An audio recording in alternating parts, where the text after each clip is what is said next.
and it was simple. At the very end of my workout or my run, I would always add 22 seconds, my lucky number, twice 2 and 2. So for example, if I told myself, the workout is going to be, 3 pyramids or 30 minutes, I would stop running at 30 minutes and 22 seconds. If I told myself it was going to be an hour, I'd stop at 1 hour and 22 seconds, always tacking on that 22. And I don't really remember the first time I started doing it or even why, but like so many things, that 22 second period organically became a habit, sort of evolved to take on a life of its own, and would come to symbolize for me a little challenge, the idea that the end is never really the end, and no matter how tired I was or how bad I wanted to stop, especially when you can see that finish line in reach, I could always squeeze out a little more, like there's always something extra to give, and you could certainly go down that 22-second rabbit hole, right? Just 22 more seconds, and then you finish that and you realize you can do just 22 more and just 22 more. It's like this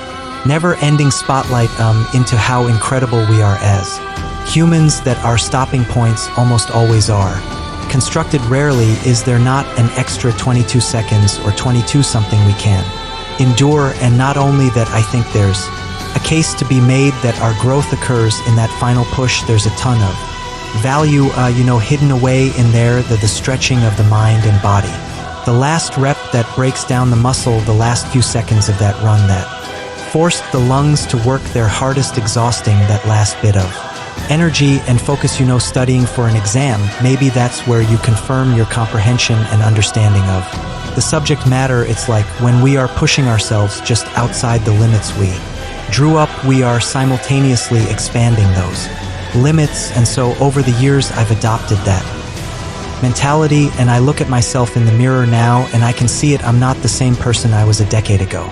Those little decisions to add on 22 seconds, they stack up, and they stack up in a unique way, because it's not necessarily about the time. It's not the same benefit that, say, an hour every morning at the gym would bring. Obviously that would be incredibly valuable, but in a different way. I'm talking about mentally in armor that we come to wear, an identity that gets materialized. It's how you see yourself and how you see the world. You understand how manufactured our parameters are, and I get it, we have to stop somewhere.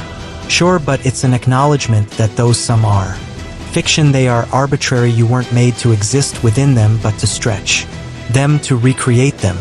And that's an endeavor that is always uncomfortable, but as far as I can tell, always worth it. The strength to go a little bit further than initially intended or designed is what will place you in a league of your own, and that's where I wanted to start, by bringing attention to the idea that there's always an extra 22 seconds, and you are always capable of obtaining it. That is yours, whether you choose to see it or not. It's an option. It's always an option, which sort of connects us to my next thought. If I know that's who I am, someone that fights for that 22 seconds, if I know that's what I'm capable of and that's what lights me up, what about those times in my life when I had no desire to reach for the extra 22? Because sitting here, I can think of plenty. I can think of times when there was dissonance between my identity and my actions. Here's a quick story, right? This was a shift in my life and my understanding of reach ing for that little bit more, right? When people ask me about my process, right, what I'm building or where I see myself in X number of years, I tell them I'm playing the long game, right? Like I'll sacrifice some short-term wins now to continue forward with a plan that I believe wholeheartedly will transform from linear to exponential, right? It's like Gary V's motto, you're young, you have time, and an impact is not about succeeding at 34, it's about flourishing at 45 and 55 and 65 and 75. Like, that's fun to me. That's the exciting game to play, and it's methodical. The challenge is, as you're locked into this big picture plan, you have to pass a lot of shiny objects along the way, a lot of, hey, look at them over there, maybe I should be doing that too. That work for her, will it work for me, right? Sometimes you forget to trust yourself and stay the course. And so a few years ago, I felt this pressure to pivot, to adjust focus, right? I'd been, talking with some mentors of mine who were, very successful in their individual fields and passions, and I thought, hey, you know what, it's time for me to start focusing less on the craft and more on monetizing the craft, right? The Darrow side of things, which is great and it's healthy, but here's the catch: as long as you're doing it in a way that aligns with who you are. And so a few months go by and I found myself living in this overly sized and priced condo on the beach that I was going to use to impress clients. No making products that didn't excite me, talking to people I didn't really want to be talking to, living a life that was not my own. I'd lost myself. Right, my love is storytelling, it's capturing life seemingly overlooked secret. That's what I get excited about in the morning. That's the value I want to share with the world. And look, money is important, it's necessary, it's freedom, but for me it can't be about the money or I lose the drive, right? And here's the point I'm making, where it all comes together. What I found is that when you're a stranger in your own body, there's almost no incentive to push for that little extra. It's like, who cares about fighting for 22 seconds? I'm so misaligned, I don't even want to be here, right? That is the red flag. That's the indicator that it's time to adjust, because if I'm someone who wants more, who pursues and acquires more, and I don't feel the urge to do so, it's time to change and end. I broke the lease, put everything I had in a car, went on a little 3-month excursion, realigned, right? If I'm not willing to suffer through that little extra to go above and beyond, it's not for me. And so that's a big example, but it obviously manifests in smaller ways as well. Yes, you are someone who can and will chase down the beauty in life, who will transform that little extra into something meaningful, but you also have to position yourself and the world around you to make it possible. And when you don't feel that hunger inside, and this is the point you need to understand, it's not you, it's not broken hardware, it's not that you innately lack drive or confidence, it's that you need to rearrange this scenario. You need to find alignment, because I promise you, if you want something enough, you'll be willing to fight for it, to hurt for it, to break boundaries for it. But you must first make sure that you're pointed at something you want, something that moves you. And here's the part where I remind you of all those things you've already overcome in your life, of all the times you thought your tank was empty, but you found a way, all the times you were hurting but kept moving, all the times you were broken but put yourself back together. We are not told in school or at work how resilient we are. We're not told that we often stop thousands of 22-second period short. We aren't told that we're living at a 30% capacity, operating at a fraction of our potential. We don't even realize the little miracles we've created along the way. A strong purpose and a willingness to stretch yourself as you pursue it will change your life, and that's not hyperbole, that is fact. If you want what you've never had, then push yourself further than you've ever gone. And we're talking little stressors, expanding one step at a time, until you eventually look over your shoulder and see the miles you've traveled, until you look at your reflection and see the evolution that has occurred. It was never just 22 seconds, it was a consistent and sustained shot at the walls you placed around yourself for the opportunity to see them crumble.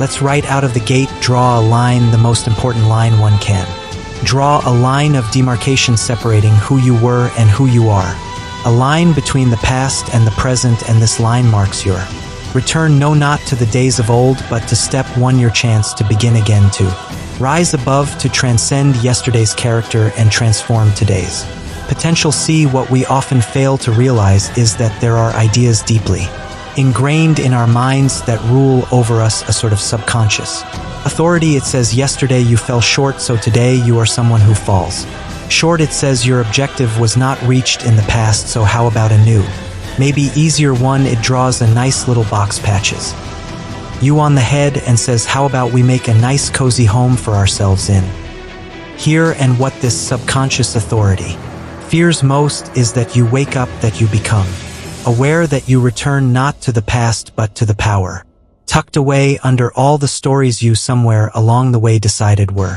real. The second you accept that yesterday is only as relevant as you decided to be, you unchain yourself, you become unshackled. So return to that place of curiosity where you're not obligated to perform but gifted with the journey before you. And that could certainly be hard, right? It was hard for me to look back at my life and distinguish between what I've simply accepted in life's objective truths. I'd taken orders and been obedient for so long. I'd been listening to that subconscious authority for so many years that I had to, in a way, relearn what creativity meant for me. I had to learn not to feel guilty going on a jog in the middle of the day when the rest of the world was working. I had to learn that my instinct Wasn't to explore, but to stop short. I wasn't pushing limits or peering around corners. I wasn't testing the waters or seeking out the hidden opportunities. Life hides away. No, I was on autopilot, and life, it had called for my return. It's funny how when you reject your potential long enough, the universe seems to tap you on the shoulder. It makes it more and more apparent every day that something greater is within an arm's reach. Backs you into a corner until you have to address the dissonance between who you are and who you've allowed yourself to be. Those orders you've been taking don't align with your best self, and so one must not only create but, in a sense, return to their greatness to accept what they've been running from. You are what you choose to be, and let's face it, it's very easy to choose to be less than we can be. There's a saying that your reality is not destined to be, it is rather what you've chosen to accept. You only get in your life what you allow, and the entirety of this message is about one thing: that light bulb moment, the epiphany, the instant of empowerment that this world can only give you what you ask for, and to not ask, to sit back and observe, makes you a spectator sitting up in the nosebleeds watching the activity evolve on the court below. It relinquishes control to powers beyond you, and that's existing. It's not living. So ask life for the things that lift you up and elevate your existence. The reason a book metaphor works so perfectly in my mind is because when one opens to a blank sheet, they can write about anything. There's no limitation to what can be placed on that paper, and sure, our proclivity may be to continue on the legacy of last novels, cast and characters, but it's by no means required. In fact, with that pen in your hand, you can craft a new world, entirely new places, new things, new relationships and ideas, new obstacles to face and defeat. A blank page can be and mean anything, and so every sunrise, every door you walk through, presence in the same sense. A blank page. Realize that there's no obligation to perpetuate the past or continue on in the same way you arrives. Know this day is yours. Take hold of that self you've hid away. Find the courage to unshackle yourself from how you were once seen by your friends or your teammates or your coworkers. Level up and understand that you don't owe the world any type of explanation. Remember, you're not here to conform, to obey, to live a life of obedience. No, you're here to poke, to PR, to explore, to follow the nagging curiosity, to embark upon the adventure that is life. When you understand that you are not your past, when you see that the person you were has no control over the person you are in this moment. You are music, free. So with eyes wide, a beating heart, a head held high, step into that world, because if you live with conviction, with absolute certainty that life may not always be easy or intuitive, but it's there for you when you see not yesterday's constraints but tomorrow's hope. All roads lead to an evolved existence. It's not about perfect, and it never was. It's about understanding that the past has given you everything you need to break away from its grasp. It has provided the lessons. It has knocked you back, pushed you down, and tested your resolve, all for this moment, this second. The chance to return to the greatness that has been tucked away for too long. Again, no miracles, no rabbits out of hats, just you allowing your greatness to emerge from this step forward, because you can, because you have that ability, because it's who you are. So go show the world, but most importantly, show yourself. You will be amazed at what's possible for you if you simply allow it to materialize. If you, amidst the darkness of days past, let yourself light up the night.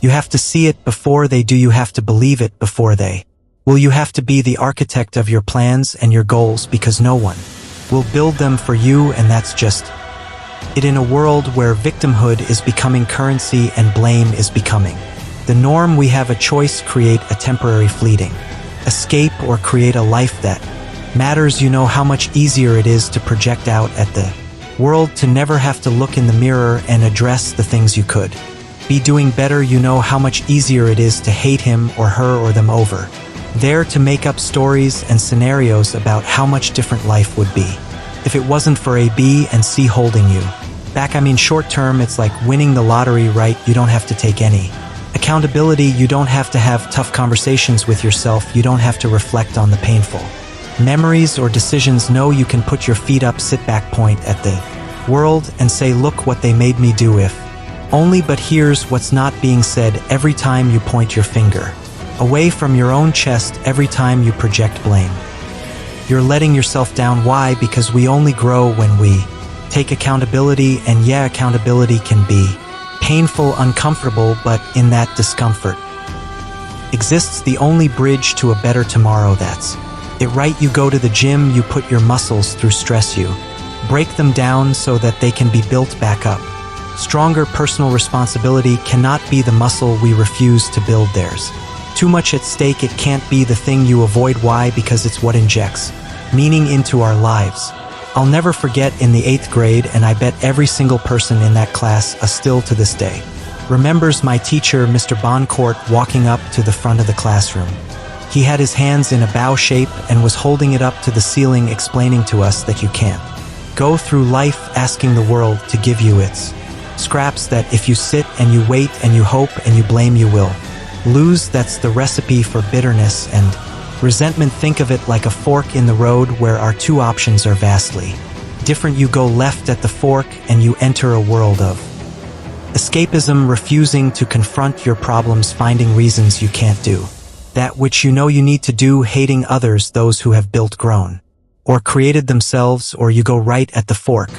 You learn to do the hard thing, to humble yourself, to take control of your life and your world. When things aren't the way you want them to be, you look around and you immediately ask, things outside of my control may have brought me here, but what can I do to fix it? Those of you who have been listening to me for a while, you probably know my favorite articulation of this idea was explained by Will Smith. Basically, he said, look, you can't control where you start, and how true that is, right? Life's not fair. Some people are born into more resources and opportunities. Some people find themselves in social situations that aren't ideal. And that list can go on and on and on, right? Human beings are all different, so there will always be discrepancy, but, and this is Will Smith's point, where you go from here will always be your responsibility. What happens next is all you choose whether to complain, shake your fist at the sky and blame the world around you, or pick the pieces up and move forward. And like I said a minute ago, don't be fooled by the temptation to latch on to that fleeting moment of relief, of running from accountability. The only way to win in the long run is to face your demons. It's that whole saying, when you're riding shotgun, you can dispute the route all you want, but ultimately it's the driver who's in control. When will you take the wheel in your own life? The stakes become higher. Right now it's on you. Now you can't get lost. Now you're responsible for the maintenance. Now if you don't end up at the right place, or I don't know, you're late to a destination, it's your fault, but now you can also be the one overseeing the journey. Now it's yours, and that's power. And as our world becomes more and more one of escapism, it's becoming more prevalent. Easier to avoid or not fix something, but tweet about it. How easy it is to not confront our problem, but rather open Instagram, Facebook, TikTok, and mindlessly scroll. How easy it is to leave that message on read and go about our lives, because that's easier than saying what needs to be said. Strength is being the one amidst all this escapism and avoidance to confront what must be confronted, whether it's an interaction with someone else or that hard conversation with yourself. A personal change that must take place. Life is such a gift, it's such an opportunity, but we have to move through it with our eyes open. We have to see things that matter and gravitate towards truths that will shape us. Like Mr. B said over 20 years ago now, we can't ever fall into the mentality of holding our hands up to the sky and asking life to give us anything. We can't only point at ourselves when things go the way we want them to go. No, let's be about accountability, empowerment, understanding that if I don't like what's around me, the transformation starts now, and it starts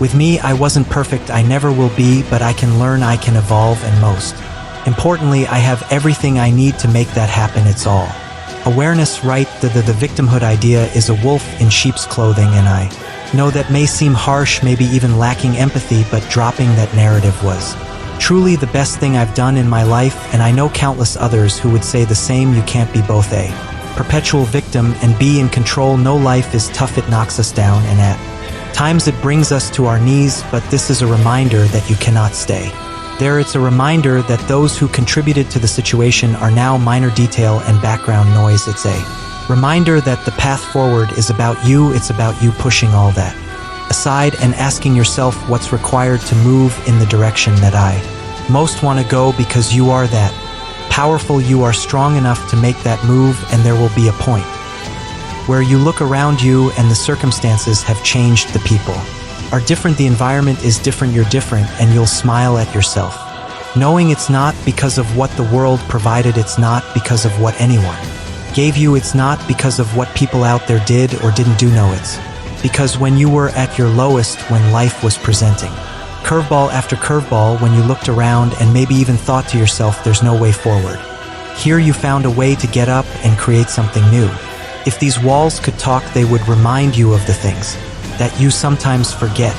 Yeah, those elusive things you tend to walk right by. It's not that you've chosen to ignore them, it's that, well, people are complex and we have a tendency to skip over some important things as we remain fixated on our problems, our perceived inadequacies, that finicky negativity bias, the one that states if you went to a restaurant 100 times, had 99 incredible experiences, but something went wrong on the 100th, well, that restaurant would forever be known to you. Could just extend a little higher if you could see all the new shoes you've worn and the shooting stars you've collected along the way. You would know that you are designed to overcome external pressures, obligations, criticism. None of it matters. This is between you and yourself. And if these walls could talk, they would ask you when you'll see what they see, the brilliance, the magnitude of your potential. When will you be you?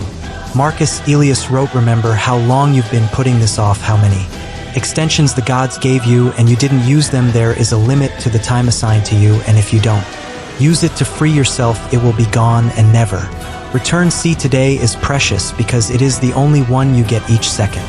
Unique in its own way, a measurement of opportunity, represented by a single tick from the watch you're wearing. And if these walls could talk, they would tell you that they've seen people come and go, that you aren't the first and you most definitely won't be the last. And every single soul that stepped inside wish they'd found that courage a little sooner, wish they'd looked back a little earlier, wish they found the inspiration amidst the chaos and turbulence of their day-to-day lives. And if these walls could talk, they'd hope that maybe this would be it for you, the next step in your evolution. And what's most incredible is that you get there not by becoming something you've not yet become. No, in this moment it's about noticing who you already are instead of the one mistake or reason to shrink into yourself. How about shining a light on those 99 reasons to expand? When it hurts, know that it's hurt worse and you've persevered. When you experience loss, know that it's not about what's gone, but what you now have and will keep with you forever. And most importantly,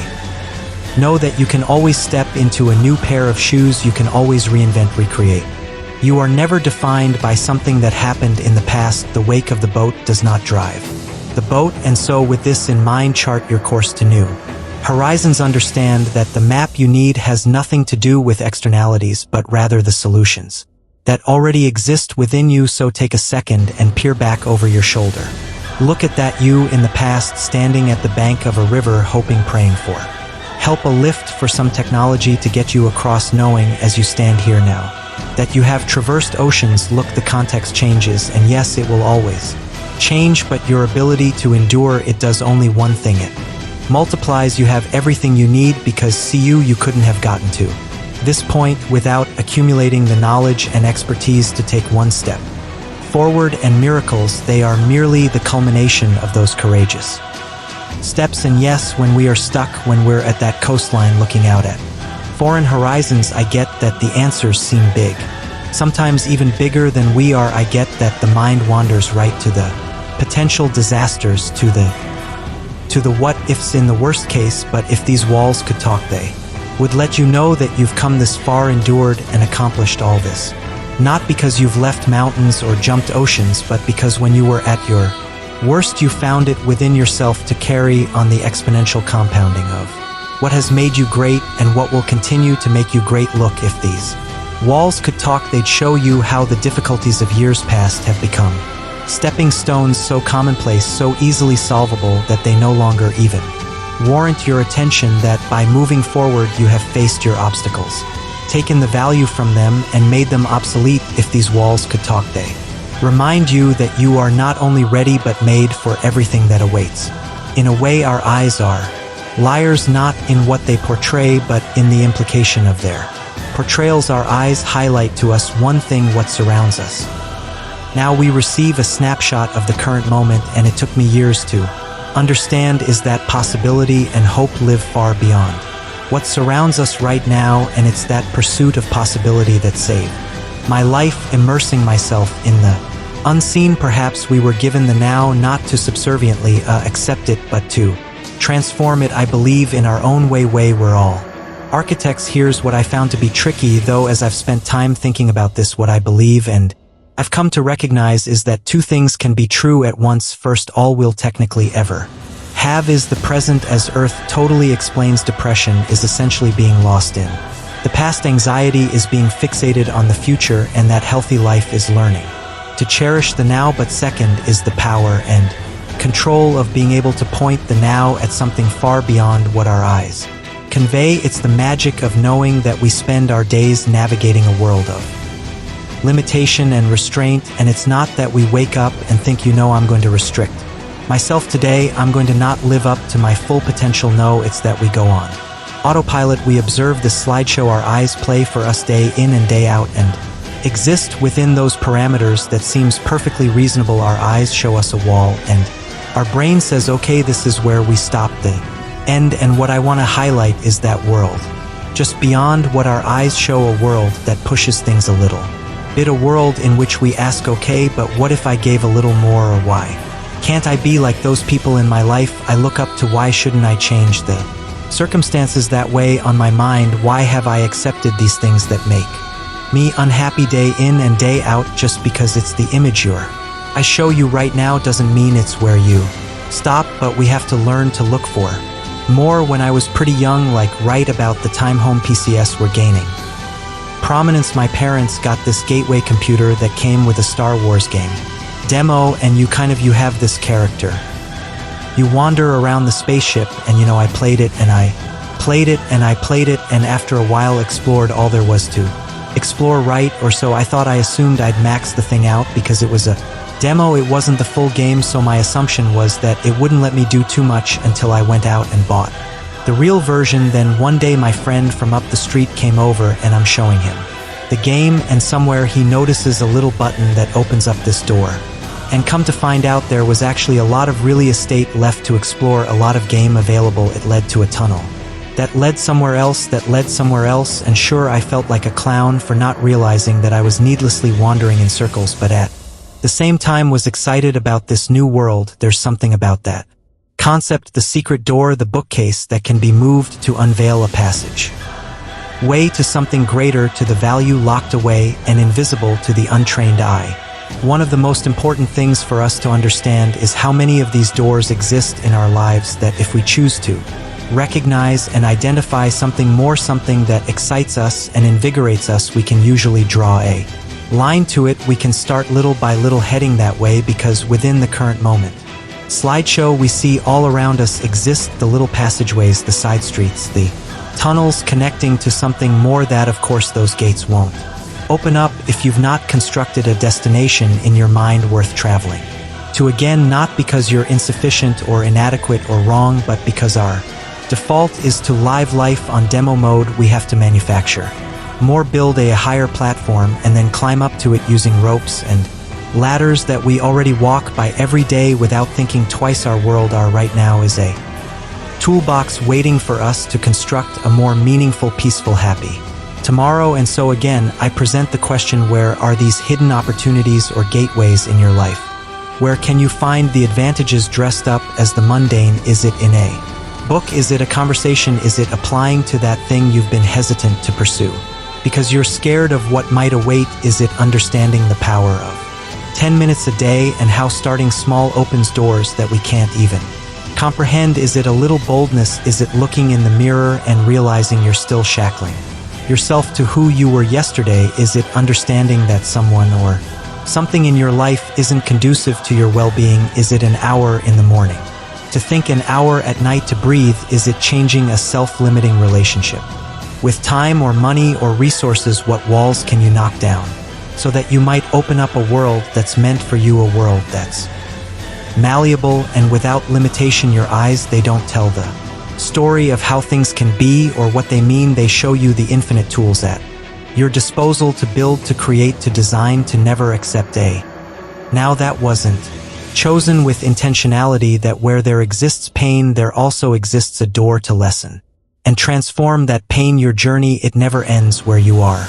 It ends where you choose to stop. It ends where you plant a stake in the ground and accept the world around you. So if no one has told you recently, let me remind you how powerful you are. Let me reiterate what you are capable of, and that perhaps your reality requires of you some customization.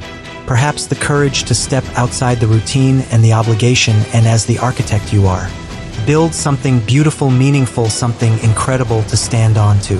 Recognize the distinction between what is and what can be. The second one understands that they are walking by the very solutions they need that to remain in a state of discontent is simply an indifference to the resources around them. Remember this: what you see, your eyes don't provide an end state but a path to the next chapter, a chisel to little by little evolve. As someone recently reminded me, Mark Twain's quote, "Logic will get you from point A to point B, but imagination will take you everywhere."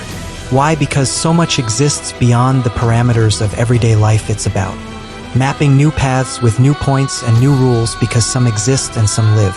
Some comply and some create. Some see what is around them and some ask, what can I build with what is around me? So build towers that touch the sky, bridges that connect the earth. Build like this is a game, and the only way to lose is to stop yourself from experiencing all it has to offer. Build like there's a world far beyond your front door, cause if you do, that's exactly where you'll find yourself.